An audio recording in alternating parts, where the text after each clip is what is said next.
What's up, my miners of intelligence and consciousness? I'm Rick Brooks, and this is Rick's Mind. It's a fireside chat today, plain and simple. Episode 81. Hey. We're coming at you live from the dungeon. What's up, John? We have a dungeon now. I feel like we're moving up in the world. Used to be kind of just like a shipping container in the back. Dude, tell me about your trip. I understand you just got back from DC. I want to know all about it.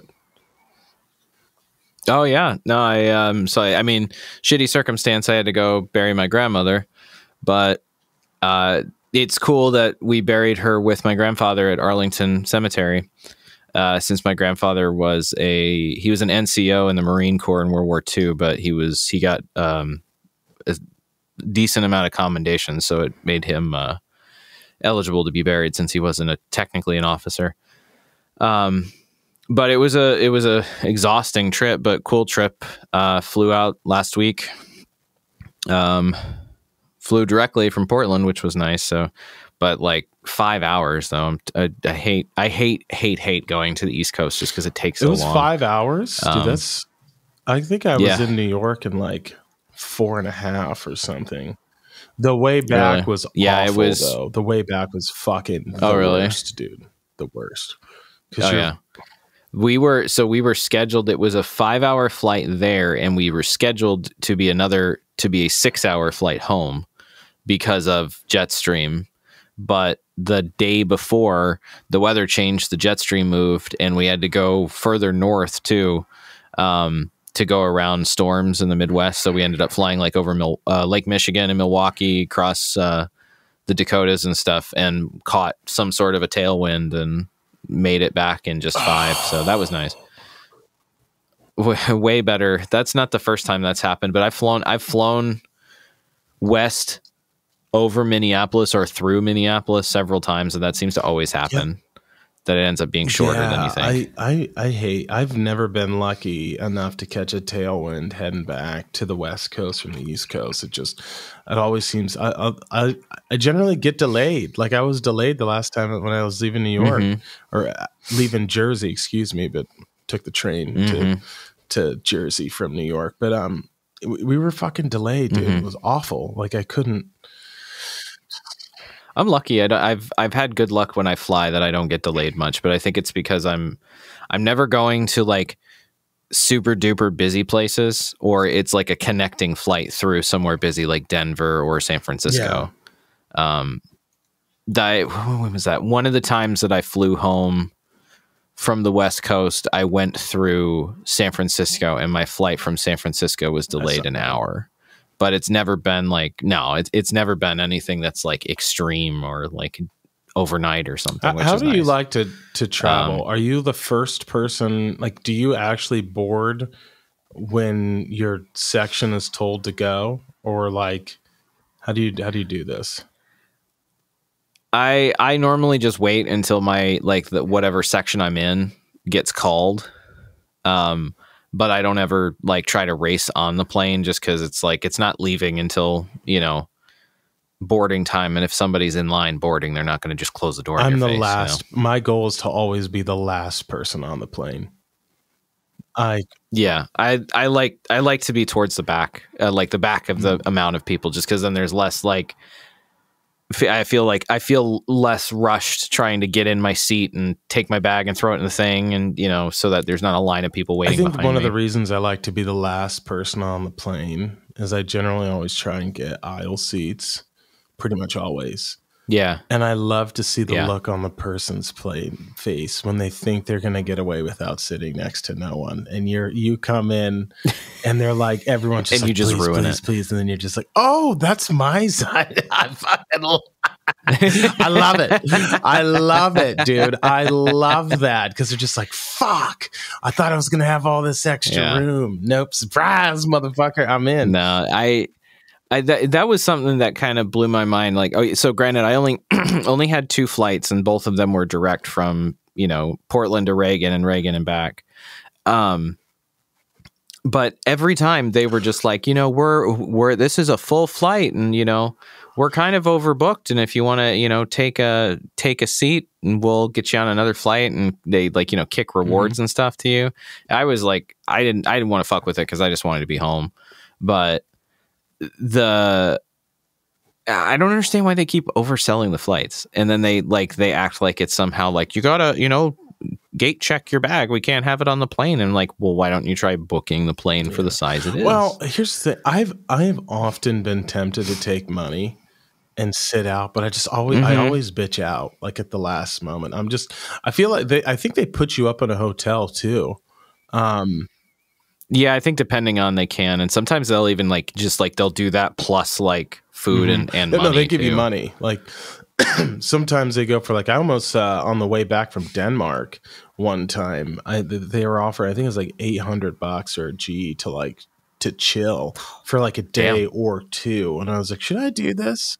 And then I was like, okay. No, I bitched out. I wanted to go home. I was like, I'd been gone for 3 or 4 months, and I was like, I'm ready to go home. Oh, yeah. And hindsight 2020, I needed the money back then, for sure should have done it, but sure. I just get scared. I don't want to, because I've been stranded. I got stranded in Denver, and it's all my fault. I got drunk before my flight. That detail alone tells me this is a true Travel Rick story. Allen, and we were just, and his wife came in, and she picked us up from the bar, and she's like, we're like, why don't you now sit down and have a drink with us? She's like, are you sure? I was like, hell yeah.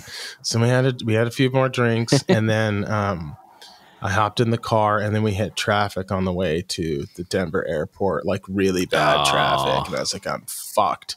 And then I was sprinting, and then my plane, the door was shut, and I had to get through security. It was busy, and Denver can get real busy, and I just was screwed. And so then I had to call him back, and he had to come back and pick me up. He's laughing hysterically, or his wife picked me back up, and he's laughing hysterically. And I was flying Frontier, and fuck Frontier. Oh yeah. Yeah, that's super budget. I was there. Frontier and Spirit are they're the kind of the budget super too shit tier. Listen, Spirit to Vegas, a little short flight. It's not that bad. I say go for it, right? Go for the Spirit flight to Vegas. It's just a little it's like an air shuttle at that point. The Frontier to Denver also, listen, sometimes you got to send it. It's real cheap. Alaska's and Denver's not even that far a flight. It's 2.5, 3 hours max, right? It's not bad. Just be prepared. But I have weird relationships with these discount airlines because I hate them, but I love them. There was one time. But you frequently use them. Sometimes it's just so cheap. It's too cheap not to. It's just too cheap not to. One time I had, it was a carry-on bag, and I have a gym bag. Then that's generally there's a fucking limit for these. There's this tiny limit, and they're like, "Sir, your bag won't fit in this." And I was like, "One moment." I went into the bathroom and put on all my clothes, every 4 or 5 shirts, 3 sweatshirts. So the bag would squish down. I squished it down, and there's I told you I've got this. And then you're just walking, for a little bit. I'm back on the plane, and then I go back to the bathroom. I put my shit back on. I was like, "Fuck those guys!" I don't know what it was. I love the little games that they play. Nothing's free. Another little trick if you're going to fly cheap. And this it's a risky one. I think Spirit, Frontier, generally they do this. When they ask you to buy your seats, don't ever do it. Roll the die. Okay. Now, sometimes you're going to get fucked. I want to just be very clear about this. But sometimes you get put right near the front of the plane. There was one time I was like there's no first class, but I would have been in first class, right, towards the front of the plane. I was the second row from where the flight attendants were, a second row of the plane, right? Because I didn't pay, and I was in the middle. But I was right there, and then so I stopped paying for it because it is what it is. That happened one time when I think I was like maybe 5 or 6, and we were living in Idaho and going to visit my aunt who lived in Chicago, and we flew, and something happened that they accidentally double booked it was just me and my mom, and they double booked our seats, so they put us in first class, and that was pretty cool. We flew this time we flew business class because my mom wanted the extra leg room, so that was cool. But it was a cool trip. I got to, friend of the show, Eric Ross, got to hang out with him for an afternoon. And we didn't have any plans. We were going to go get lunch. And then he was just like, do you want to do anything? And I was just like, honestly, whatever you want, I'm down for. And he was like, well, there's a Kusama exhibit at the Hirshhorn, which is the National Museum of Modern Art. That's like right on the mall. It's one of the Smithsonian's. And so I was like, oh, fuck yeah, I want to go see this. So I can never remember how to pronounce her first name, but she does these super cool, like, have you ever seen Meow Wolf or heard of Meow Wolf? Okay. Well, so she started this whole, it's like abstract modern art installations that are completely, not necessarily interactive, but definitely like immersive, where she does these things called infinity rooms. I can find a picture of it for you and show you. She does these infinity rooms that are just like absolutely super cool. But they ended up they weren't doing like, so the Smithsonian Museum, all the Smithsonian museums are free. You don't have to pay to go in. You can go in, see one thing and walk out. Yeah. And so the way they were doing this, because I don't think it was part of their permanent collection. I think it was a touring exhibit. And so they don't sell tickets to them. They were giving timed passes. So just like every day when they open, you get in line, you get a pass. And after they're gone, they just stop giving them. And so we got there at we went to lunch and got there at 12:30 and they were already gone. So I didn't get to see them. I saw a few others. There was, I can't remember his name. He's a French surrealist artist and sculptor. Starts with a D. It's listed on the Hirshhorn. My God, on the let's see. Well, I'll find it. I'll put it in the show notes. But got to see that. That was pretty cool. And then there were a few other exhibits with some very I would call it extremely academic art, where it was hit and miss, kind of cool, but also kind of looked like there was one exhibit that it was a lady who was a multimedia artist. And Eric and I were standing there, and it reminded me of, have you ever seen Rent? I've seen that. The musical. Yeah. Yeah. I can't remember the name of the character, but the one lady who does the one-man show that's just like interpretive kind of modern art stuff. I swear I was watching that. So it was okay. But then we just, walked around the Capitol, and I took some pictures and stuff, and got to go to the National Botanical Gardens, which were that was fucking cool. It was just like a series of I think 5 huge greenhouses full of every kind of plant you could imagine. It was hot as fuck though. Oh, yeah. But they had every kind of fern. They had a whole room full of orchids. It was super cool. Seems awesome. Definitely worth going to if you ever go there. Yeah, I definitely want to see the Smithsonian. I want to, do the stupid. I want to see the White House, Pentagon, do the monument loop. You got to. I haven't seen any of that shit. Everyone had that chance to do it. It's worth going. In high school for the civics trip, but there was a lot of fundraising and strings attached, and I just really didn't. I was like, I'm just not about that life. We did that in my school. We had that opportunity. I think it was in 7th or 8th grade, and I had 1 year before gone for my grandfather's funeral, and so I was just like, I've been there. I don't want to go on a class field trip to DC. That sounds miserable. But. The first time I was there, we went and saw the Lincoln Memorial and the Jefferson and stuff. But this time we went to the Lincoln. It was way different because this wasn't the first time I went there was 2004, I think. And so like the Park Service still had money. And I remember there were park rangers all over the place, and especially in the Lincoln Memorial, it's huge. It's basically just like a huge mausoleum of sorts. And there's signs everywhere that say, quiet, please, respect. This is a memorial. And I remember them just like a park ranger would come out every couple minutes and just fucking yell full force at somebody to shut the fuck up because they were disrespecting a war memorial, which was pretty great. Went back this time so my aunts lived in DC for like 40 some odd years now, or around DC. And, we went back and I think I saw one park ranger in the whole several hours I was there walking around because the Lincoln, Vietnam, Korean, and World War II memorials are all like right there along the reflecting pool that's right in front of the Lincoln. There was no park rangers, and like you go in there and there's just people like screaming and running around.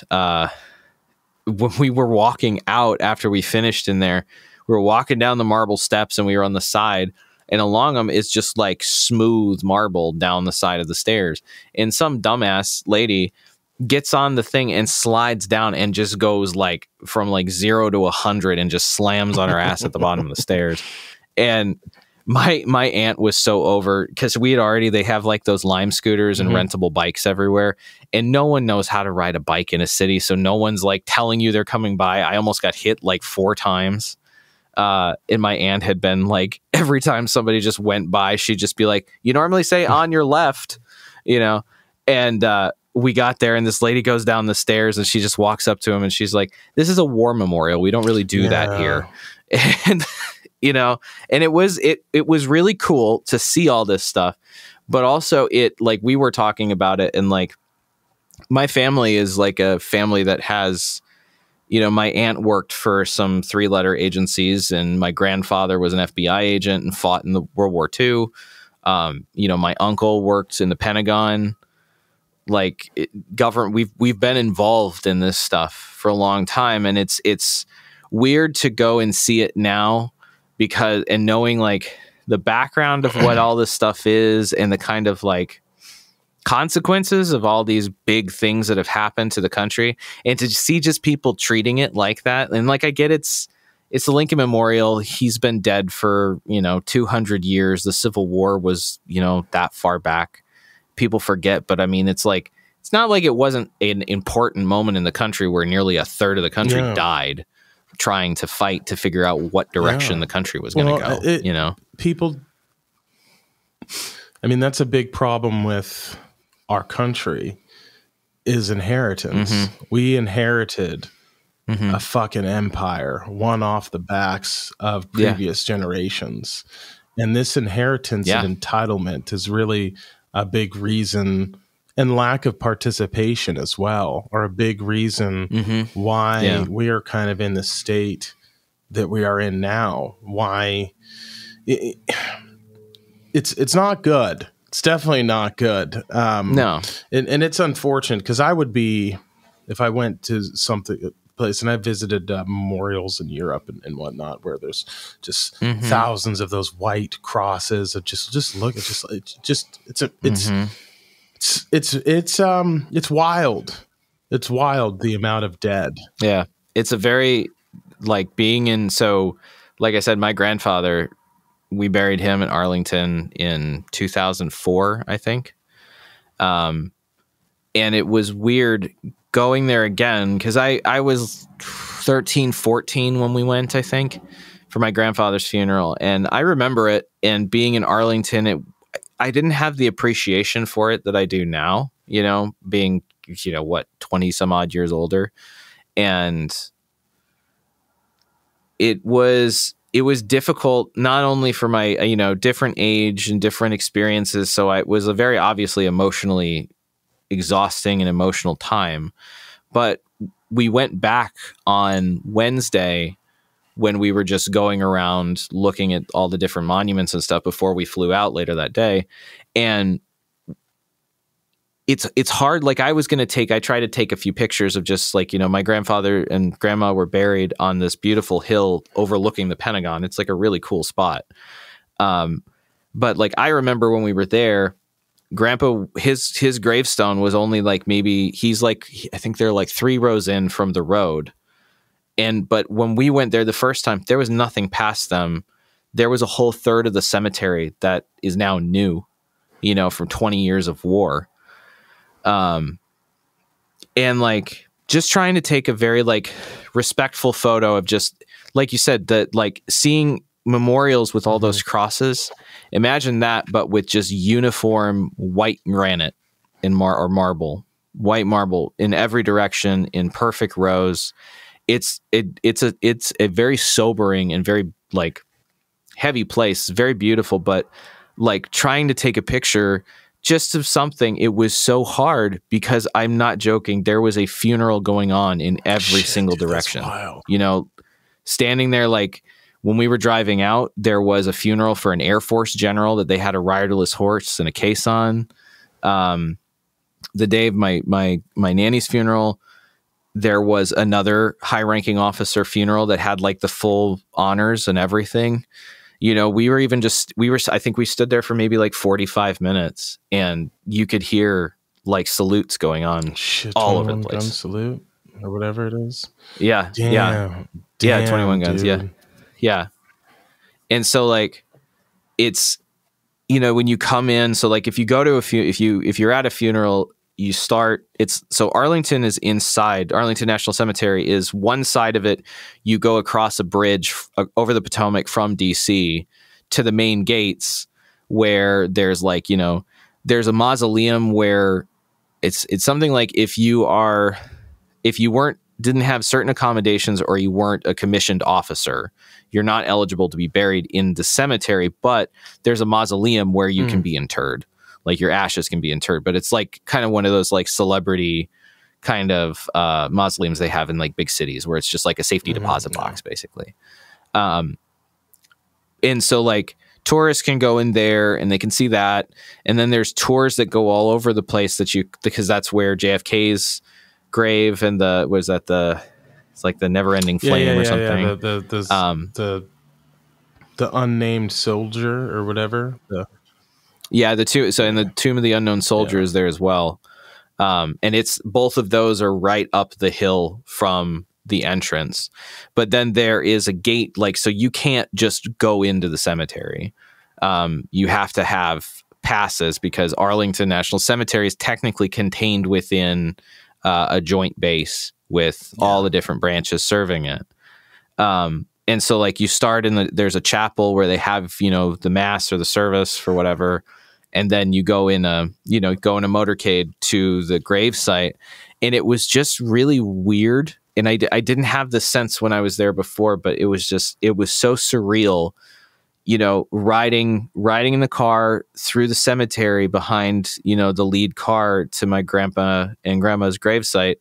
And there's like a tour bus had to pull over and let us by, you know, and people were like, we drove by a stop where people wait for the tour bus and a bunch of people were standing there and they all took their hats off and, you know, and that was nice, but it's just so strange to like, yeah, I mean, I'm sure it's difficult for everyone to lose a loved one and to lose a grandparent and something, but it's so strange to have my grandparents essentially buried at a tourist attraction. Fuck, dude. You know, like my grandfather earned it.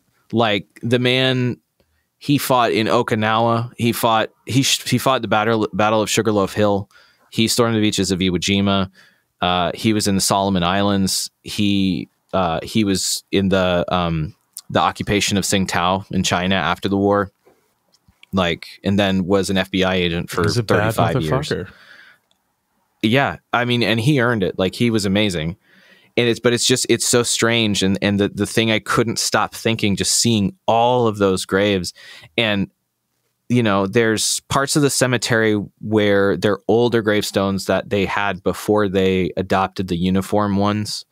So they look kind of like your typical gravestone at a cemetery. There's just all different sizes. But seeing all the uniform gravestones and seeing so many of them there were a lot of them that were, people who had fought in Korea or Vietnam, but there were so many that fought in Afghanistan and Iraq in recent wars that just sitting there, and it was just like, what did we get out of this? Like, it's getting to the point now.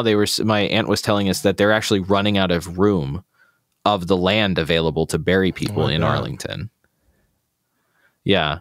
That it was very surreal, but very cool. Like, it's definitely an honor to be, to be able to have experienced that twice, but still just really strange to know that my grandparents are there, So how do you have to get a visitor's pass to go back and visit them? Like, if you wanted to go leave flowers on there? Yeah.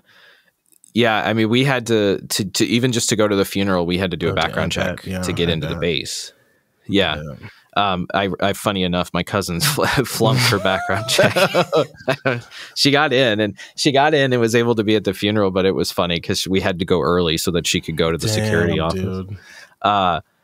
But yeah, grandkids don't get passes, but all of the children, the direct children of whoever's buried there, all get a permanent pass. And then for mine, I'd either have to go with my aunt, or she could give me her pass, or I could call and just basically do the exact same thing I did to get in for the funeral. But then once you get in, you can drive up to the gravesite, park, and you're welcome to stay there as long as you want, which is nice. So it'd be kind of, being buried at Arlington is a huge honor, Yeah, it really is. Yeah, it's not on the cards for you or me, sir. No, we're invaded. I mean, but it was interesting. Like, join up. Yeah. Yeah, no, hopefully not. Hopefully they don't do drafts for World War III. It would depend, I think. Kind of would have to. If there were, you're going to get drafted. I think if there were a legitimate, serious threat to like everything here, I would. But if it were a foreign war, I wouldn't. It all depends, man. I'm like, we've talked about this. There's definitely a part of me that's been. They got me. Like, I'm in. I love America. Would do anything for her.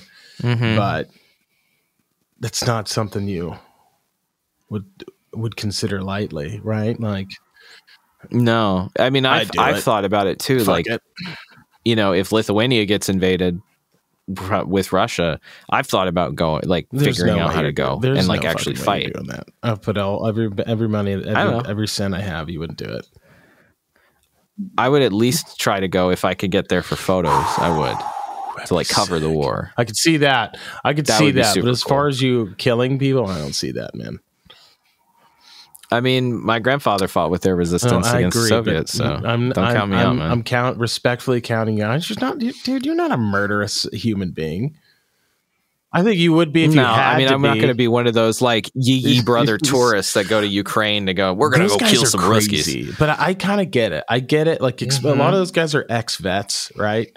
I would assume some of them aren't. Yeah. Some of them just want. There's always people that want a sense of adventure. Like, if you think about it, right? I get it. Like, there's a chance you're going to die, but I think I could rationalize it by thinking, like, have I ever really lived? Like, you get, that's the one weird part about war, that, and speaking with veterans and having various members of my family being veteran is they said they've never felt more alive when they're in combat, and they're like, it's better than any drug you've ever done. Like, knowing that each moment could be your last, and the bonds that they form. Sure, you could pop out around a tree to take a shot, and that's your head gone. But but the food tastes better. Your food, you sleep better, you smile more, you laugh harder, because like, that you truly, all that you have when you're in, especially an intense combat situation is each moment. Like, you're really being forced to live in the present moment at all times, and you see how fragile life is. And a lot of these troops that would return from previous wars don't ever feel alive again. They're dead men walking. And that's from interviews, and we got to get a veteran on here, someone that's like seen. It would be interesting. I mean, it's like that's the thing here. is like, granted, I didn't. Yeah. Oh well, I mean, like, to share war stories. That's a tough one because a lot of people. Yeah. That's not something a lot of people talk about. It'd be hard to. Yeah, I was just gonna say, like, I tried to learn as much as I could about the war from my grandpa, because he was involved in so much, in so many critical things and critical battle. Like I forget what battalion he was, but it was one it was the only battalion that was created and deactivated during the war. I think it was something like the 9th Battalion, but like, because he never said, like, we knew he fought at Iwo Jima and Okinawa, but after he died, my grandma went through so many of his service records and actually put together a timeline of where he was. And like, he was at Camp Lejeune, he was at Paris Island, he was in the Solomon Islands, Okinawa, Iwo Jima. And like, anytime I'd ask him, like, he showed me his Purple Heart that he got from getting wounded at the Battle of Iwo Jima. And like, I'd ask him, I was just like, what was it like? And the only thing he ever told me was, I buried my best friend at Okinawa. Damn. Yeah. Well, he didn't lie. Yeah. He never talked about it. I mean, that's who, like, my name is John Anthony. Anthony was Tony Bukovich, who was my grandfather's best friend in college. They played football together at Purdue, and all went to war together. And like, it was super cool. Like, the other aspect of this was, having to go through all of like the kind of like family keepsakes and stuff. And I spent an entire day going through photos and trying to scan them, because I'm going to work on trying to digitize them. Because some of these photos are like, I was scanning photos from my great grandparents' wedding in 1911. There were pictures of him like I had never seen at like pictures he took in the war, in Okinawa, in the camps. Like, there's this one great picture of him that he was skin and bones. They used to call him Bones Guinness. And he had a parrot on his arm, and they were calling him Pirate McGinnis. And like, just all this stuff of him with his unit and all the people that, like, the few guys that he commanded, and like, pictures like from fucking Okinawa of just like, here's a charred corpse, cool. Or like them, like from the Battle of Sugarloaf Hill, when the battle was won, and his whole unit standing up with the Marine Corps flag and like a rising sun flag they had captured. And like, it's wild to know he went through that, and it gave me a much better appreciation of him, because he was always very quiet and very reserved when anything came up about World War II or the Cold War too, since he was involved in that. But like, to get to like see those things is like, I can't imagine what that was like, and then seeing like, my nanny saved everything. Like, she had all the postcards that he would write to her from the war. Like, he wrote her like a postcard from when he was in Okinawa after everything had settled down. He wrote one from the Solomon Islands. He was in Tsingtao for 6 months, I think, after the war, during the occupation. And just like all these different like postcards and packages of like film negatives and stuff that he had taken. It was wild, Did you get them? Yeah. I mean, they're negatives. Sure. My aunt has them, but I think I might try to buy. I have several like actual film cameras that I've wanted to use. I might try to buy like a negative scanner so that I could just digitally develop them, which that would be so cool. I mean, not only that, like, it's a shame. Did anyone ever interview him, like Patrick K. O'Donnell or anybody like that? That was, oh fuck, not that I know of. I think he was so like he fought in the war and came back from the war and finished college at Illinois. And then he got drafted to play in the AFL for the Brooklyn Tigers or something. That they're the team that eventually became the Baltimore Colts. But then he also got offered a contract by the FBI to be an agent for them, and he took that instead. And kind of went from the war, was in college for a minute, and then went back to war because he was a deep cover domestic espionage agent for 30 years.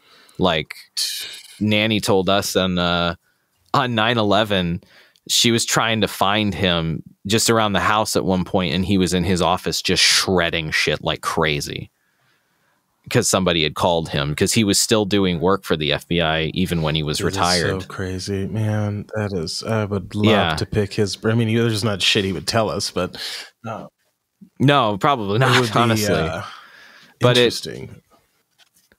It would be wild. Like, I would love to hear, like you said, like stories of like what it was like, not necessarily like in the heat of battle, but just like what it was like in between the battles. I would want to, like, when you're not in maneuvers, what are you doing? You're just hanging out at camp. I want to know. Well, the thing is, a lot of the, like, I think it's Patrick K. O'Donnell that wrote Eagle Against the Sun, I believe. Most of the guys that he interviewed were pretty, either some of them were dying or they were at the end of their lives and they never talked about it with anyone. And he, you know, one of his questions, like, why are you doing this? And he's like, because I don't want anyone to forget. And we need to know how shitty of an experience this was. And most of these men that he interviewed would break down and cry when they start talking about how awful of an experience this was. And then some of the people, like a lot of these old veterans, like they ended up, like one of them, I can't remember his name, but he said he went on the bum for like 2 years. He moved to New York City and shared a flat with like 7 other veterans and just got shit canned for months. No one ever talked about the war. And then one day he woke up, he's like, all right, I'm moving to California, guys. He got a little bit of an inheritance and then ended up joining joining show business and had a successful life. But he's like, I needed that 7 months. I think it was 7 months to a year to just get drunk and process everything that had happened and be with my own kind of people, because everyone in America. I'm shocked it only took 7 months. Some people just got a little plot of land and lived out their life as kind of recluses and had a family and just fucking shoved all that shit down there and never spoke about it again. Just which is intense. I hope that I would be that type of gentleman that could just compartmentalize it, and then, you know, as I'm getting ready to cross over into another realm, have someone take my story. Those are fucking men, man. They're badasses. Yeah. That would be, I would love to be able to talk to somebody who'd gone through something like that, because like you said, it gives I mean, you can see that in the way that people acted at the Lincoln Memorial. I mean, this is across the opposite end of the reflecting pool from the Washington Monument and now the World War II Monument. And when I went, you know, when we were there, I didn't really go into I went around the outside of the World War II Memorial, but there were people going in and out of it. But there was also I think it was called Honor Flight or something, that of veterans from World War II from Chicago that were there. And there was an honor guard there and they were doing a ceremony and everything. But then there were people just like milling around in the background, making noise and shit. And like, same thing as at the Lincoln Memorial. It's just like, it's like, you know, I understand not everybody fought in a war or was involved in like that level of involvement in the, like the formation of the country or just milestone moments. But like, Jesus Christ, like it's a war memorial. Like how many hundreds of thousands of people died during World War II, you know? The Civil War and like the Korean War Memorial, in my opinion, is the most striking, because the Vietnam War Memorial is cool in terms of like a political art and kind of modern art piece in what it, both the context of the artist who made it and then also what it meant. But the Korean Memorial is awesome because it's the only memorial that of those war memorials that aren't just mausoleums or kind of like sculptures. It is there's a whole wall where it's etchings in black marble or granite that of soldiers' faces from photos from dope. The war. And then about like, I did. I'll send them to you. And then like somewhere between like 10 and 15 statues of soldiers that are supposed to be walking through a rice paddy or through a field, and like the detail, and it's not like interpretive, like they have full on faces, and it's incredible to see like they are like full size, like real sized, like bronze statues of these guys that like the most accurate way you could describe the expressions on their faces, just like, why the fuck am I here? Or it's like, oh my god, I'm gonna die. It's the forgotten war, man. It's yeah. It's annoying to see so few people that have just a basic understanding of history, even if you weren't directly involved in it. Like I wasn't, but I still know what went on, and just seeing people being so disrespectful and just so entitled, really. It's the inheritance, man. It's just like, I mean, I sound like old man yells. I like it. Clouds, I like it. But listen, like, I like this. I like this version of DJ DeMarco. This is good. This is good, man. I get it. It's frustrating. I'm an angry leftist with perspective. I don't think I would call you well, I don't know. You have some, like, you're pretty. I'm kind of like a progressive. You're all over the dude. I can't really define you. Like 1 minute you're here, the next minute you're there. 1 minute you're I'm an like issue by issue person, lunatic, really. and we gotta have all these guns. Like fuck yeah, and then the next minute you're like, socialism is the only way, and I'm like, well, let's talk about this. It's like, I would love to guillotine some billionaires, and I also value gun rights. Here's another question: like, what is going on with the taking over of Twitter? Elon Musk is he going to buy Twitter? I fucking hope so, dude. Maybe? I hope so. Maybe? I don't know anything. Oh, dude, I have hope no not. idea. I was at the gym this morning doing a little AM cardio. And I noticed, like, I think it was on like CNBC or whatever that I don't know. It's fucking a stock. Like a stock. Yeah, like a finance channel. Thank you. Is it CNBC? Yeah, CNBC. Okay. And everyone's like, CNBC. Musk has got a bid out for Twitter. Like he's going to take it over. And a bunch of people on Twitter are very upset about. I got on Twitter today and I was checking it out, and I was like, man, I kind of hope that Elon Musk does buy Twitter, because I think it'd be hilarious. I think it would be fun. Like, why not? For the memes, I think it would be funny, but also I think that is the death nail of Twitter. I think he'll make it better. Which I mean, he's everything he touches, it turns to pure gold. Pure gold. I mean, that's not true. That's not true. Gold. And what? How is that not true? Tesla's doing okay for me. Tesla's doing fine. Their stock is doing very well, but in terms of actually being a business, they still can't turn a profit without regulatory credits. Because I was misled as well. Tesla really isn't a car company. They're a carbon credit company. You don't see the vision. Let me explain it to you, dog. Let me fucking explain. Tesla's a data company. All of their cars are sending back data instantaneously to Tesla, and they're storing it. So they know what the road can. I don't know how they're going to capitalize on all of the data that they've collected, but there's a fucking way, and he's going to figure out how to do it.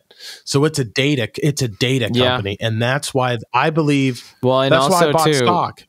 They are a regulatory credit company too, because that's the only reason. I mean, as long as our government is standing, that's a good place to be, right? We've got, So I'm in. I've drank in the Kool-Aid that is Tesla. I'm heavily invested. And the disclaimer, I'm invested in Tesla. Okay, so I want to see Mr.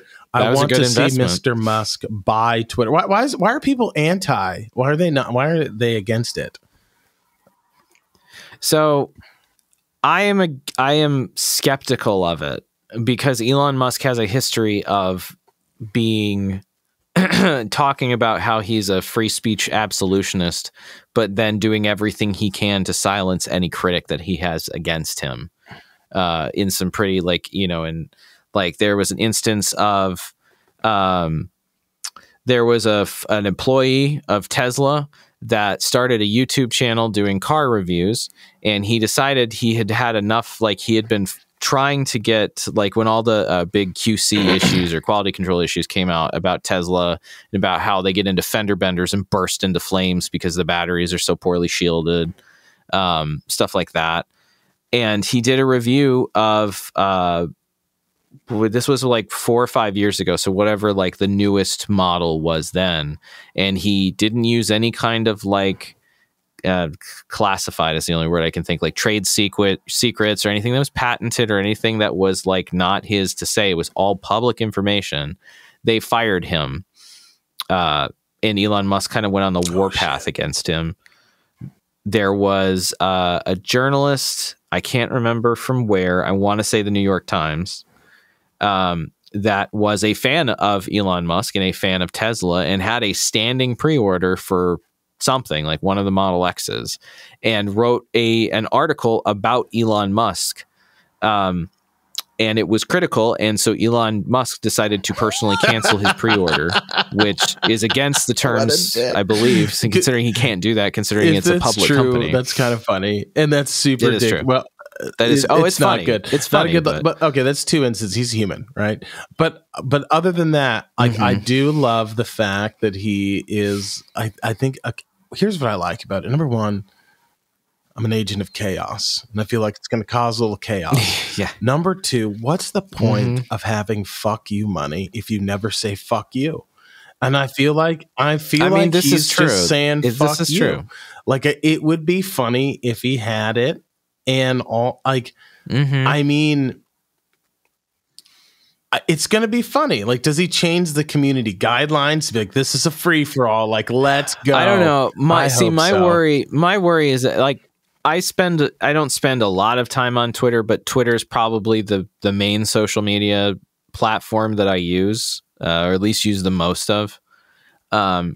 Twitter has it's a decently moderated website, but it still has a horrible problem with like homophobic people or transphobic people or literal Nazis on the platform. And, okay, great. They kicked the MAGA idiots off. Great. They didn't kick the Nazis off. And they've been presented with this time and time again, and Jack Dorsey's just kind of passes over. Shouldn't we just have everyone on it? Like, it's uncensored. Like, you can get porn on there. I think you should just I think that if he buys it, he's just going to be like, buckle up, motherfuckers. Everyone's back. See, I don't know. That's the way it should be.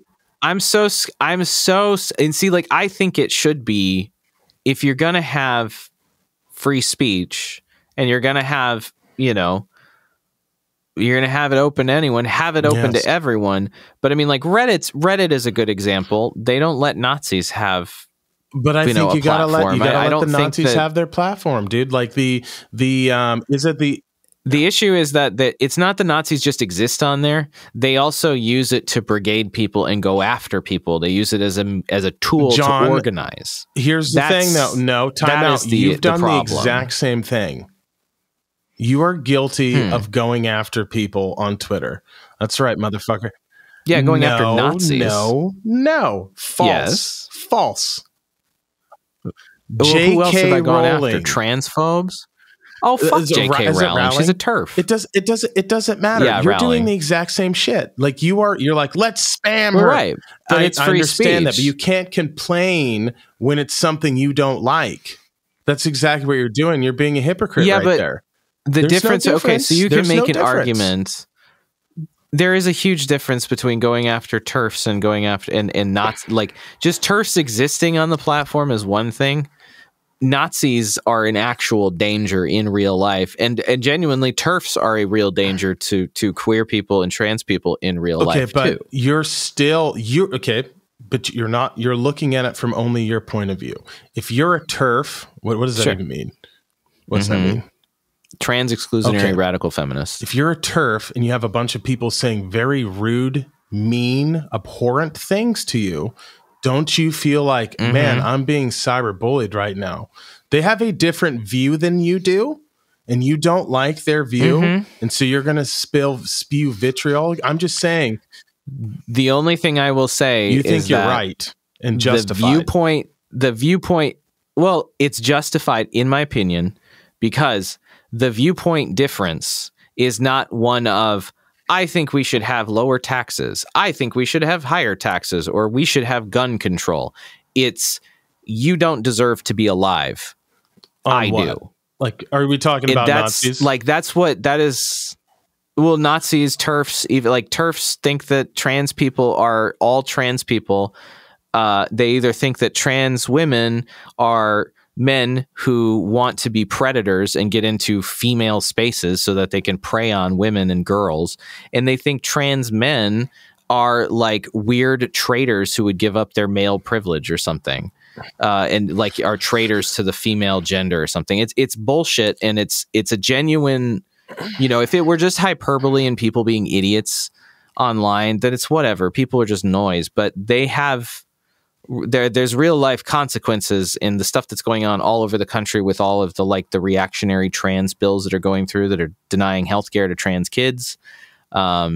The one in Alabama in particular is scary because it denies trans healthcare for people up to 19 years old, which I guarantee you will be used as a way to cite precedent for denying healthcare to adults. They are a real threat, just like Nazis are a real threat in real life. I mean, I'm looking, like I was looking through JK's tweets, and I didn't see anything in there that was like, you shouldn't exist. So, but no, but you just, all I'm trying to say is I understand you're very passionate about these issues, but what I see sometimes when like, it's like it's okay if I do it because I'm justified, like that type of thinking is kind of dangerous, right? Because like, see, but there's a difference between brigading, like, or like Twitter, not brigading, but just like trolling and dogpiling to drive someone off a platform versus TERFs who have a history of doxing trans women. I don't know what doxing is. And making their doxing is where your information, your private information, very identifying information like addresses or where you live, your phone numbers, things that people can actually get to you in real life are made public against your will. You know, TERFs very, very regularly dox trans women, go after trans women. They ally themselves with very nefarious types like white supremacists. Okay, hold on now. We're people like that. Time out. We're getting a lot of thank you. Generalities. But the doxing does happen. Sure. And it's when stuff goes from just people being dumb on the internet to crossing over into real life potential harm. That's when it becomes a thing. Like if it's just one thing that there's fucking MAGA chuds on there going, you know, make America great again, saying the N-word, what the fuck ever, who cares? They're idiots. Fuck them. When it goes beyond that, when it's just like trying to find out where this trans girl lives so that they can go and beat her up or kill her. I don't really know. I feel, listen, I don't know. I'm not in that world, but I'm just saying I did see, I'm looking at it from a different perspective. So I look at it from all the hate that comes in from someone that might be a TERF or whatever that's a, you know, I think that two wrongs don't make a right. You gotta, I just like, and that's why that like this whole, it's crazy times, but I definitely, you know, I definitely warn because you're not going to get nothing productive is ever going to be done through messaging and like shit piling someone on Twitter and whatnot. But part of the reason why there is no productive argument to be made is because the difference between viewpoint isn't like minutia. It's you are not human versus you are human. I don't think that that's what the other side is saying.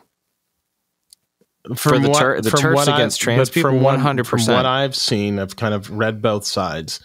I see the other side sometimes saying, hey, you're still like they might take a position that would be like, hey, you are a biological male competing against females, and I don't think that's fair. Sure.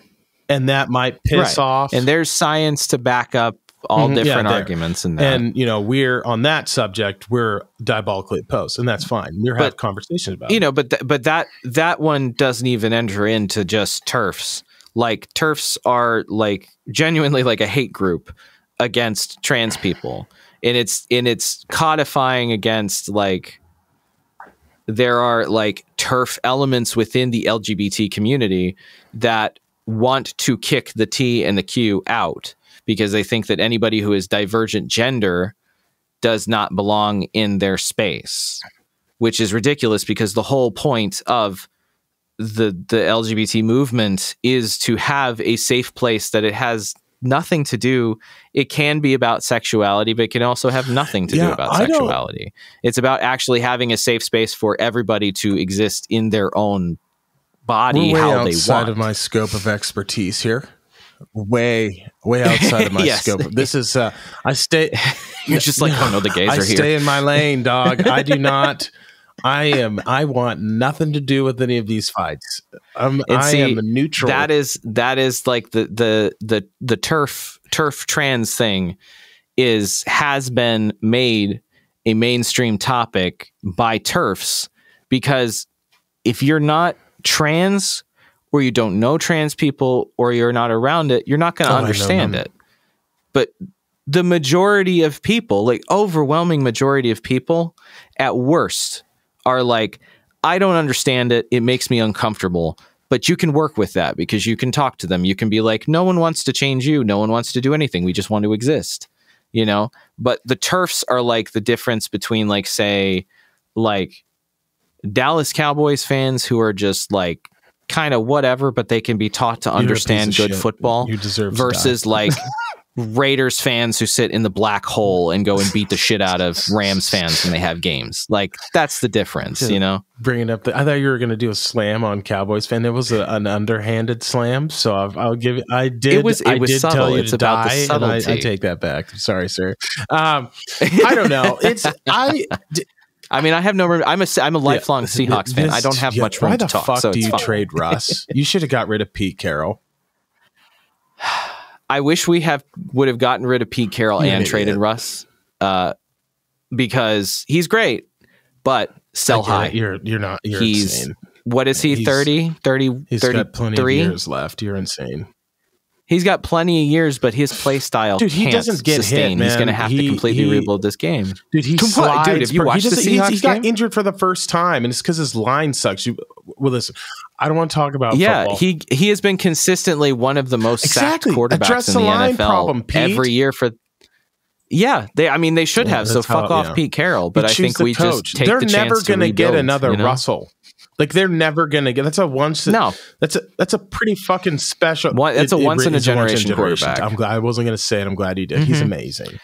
Great leader. No, he's fabulous. He should have won the MVP like 5 years running, but never got voted on because no one notices that Seattle exists. He put that team on the map. Even when we were fucking kicking everyone's ass. I do want to say this though. You're my strangest friend, and I love you. And so, you're my straightest friend. And I love you. I'm as far as this TERF trans, this show will not cover any of those topics, bro. I am not about to. No, well, actually, I would actually wade into those waters. But no, I'm not going to, because I just don't think it's too much of the thing. The thing about it is that the content to which you would be covering it's not just an interesting thing or like science, it's people's lives at stake. And so like the stakes are high, emotions are high. You could have the best intentions to be neutral or be supportive of trans people and just say the wrong couple things, and there's going to be somebody who's going to get pissed off. I'm too much of a wild guy. I'm too old school in my thinking, and you're too much of a wild card. I'm just not going to do it. It's too, no, and I also feel like some of the thoughts and the feelings that I have, because I don't understand it, man. I don't claim to. I'm not. Yeah, no one would expect you to. I kind of feel like people. That's okay. For example, like the whole pronoun thing. Like, I just don't want to participate in that.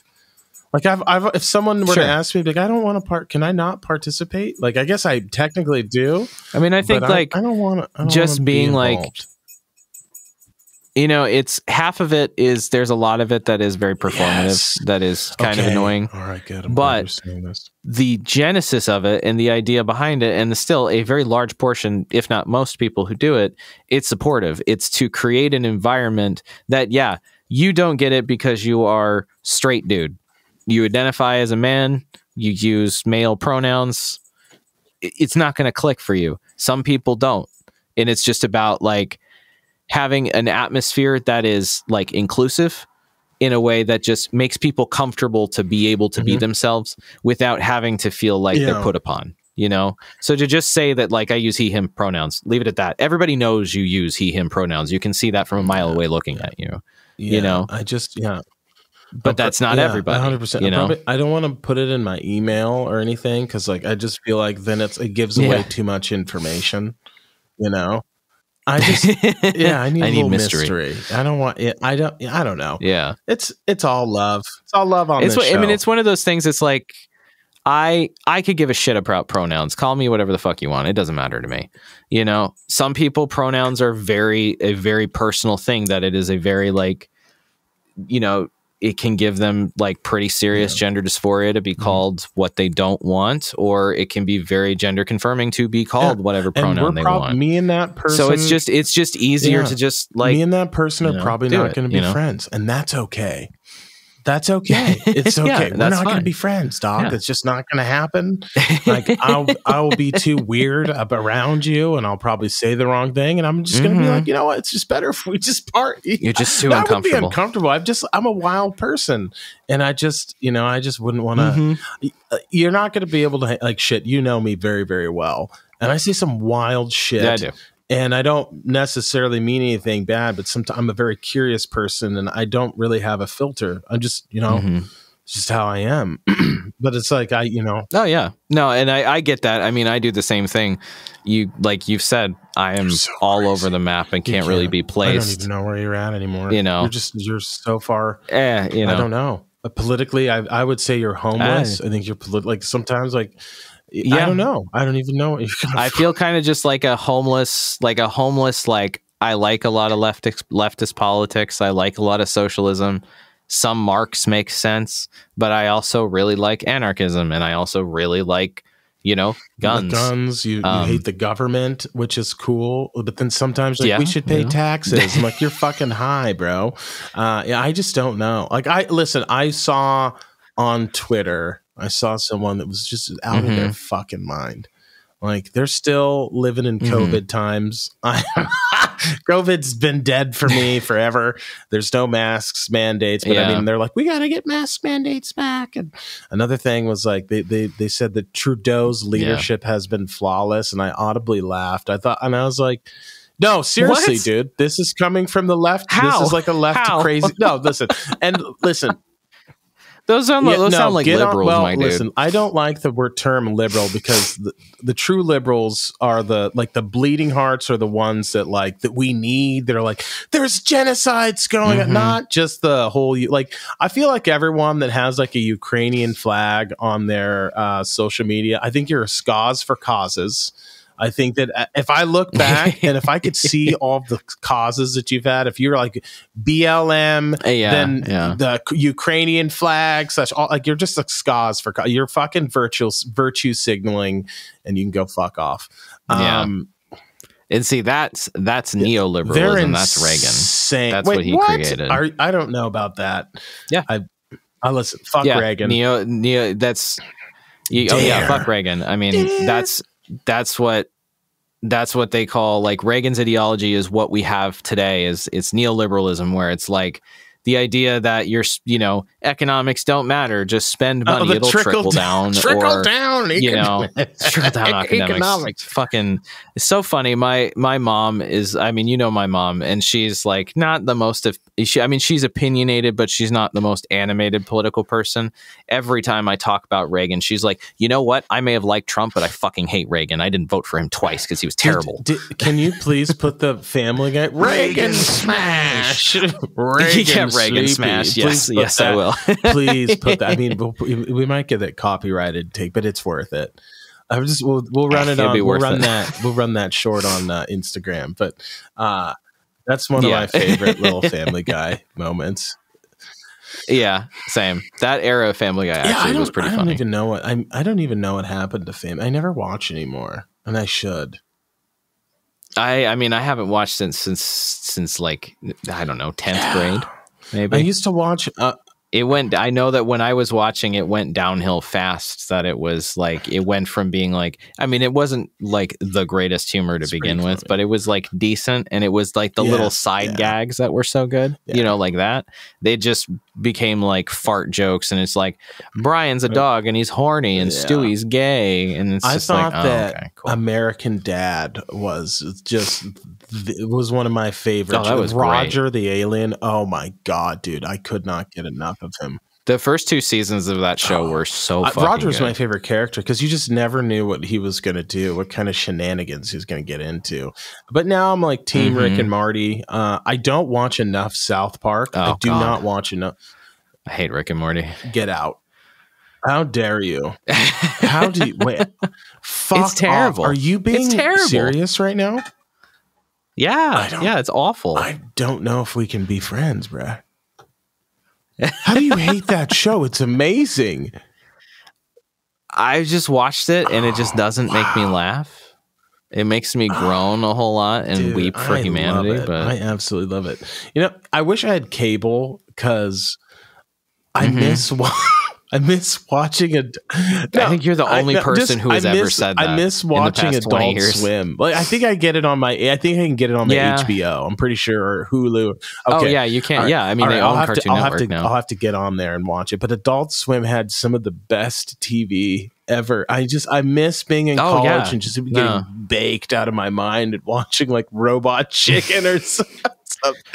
Oh, dude, Robot Chicken was the fucking best. So I love that show. There are moments on that show where I died, and then some of the episodes are just so dumb, or like Tim and Eric.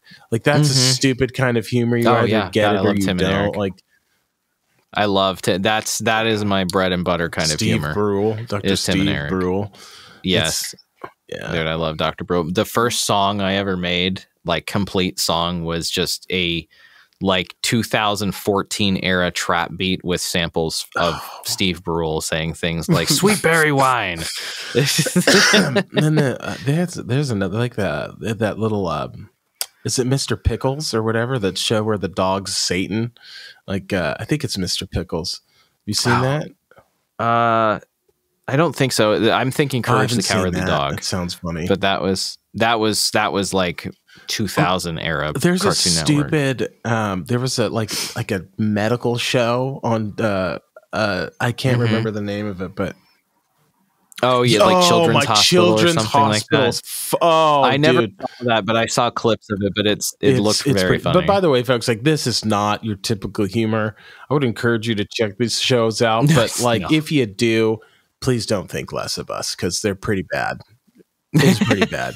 Yeah. Think less of Rick because he likes Rick and Morty, but don't think less of everyone. The people are behind me.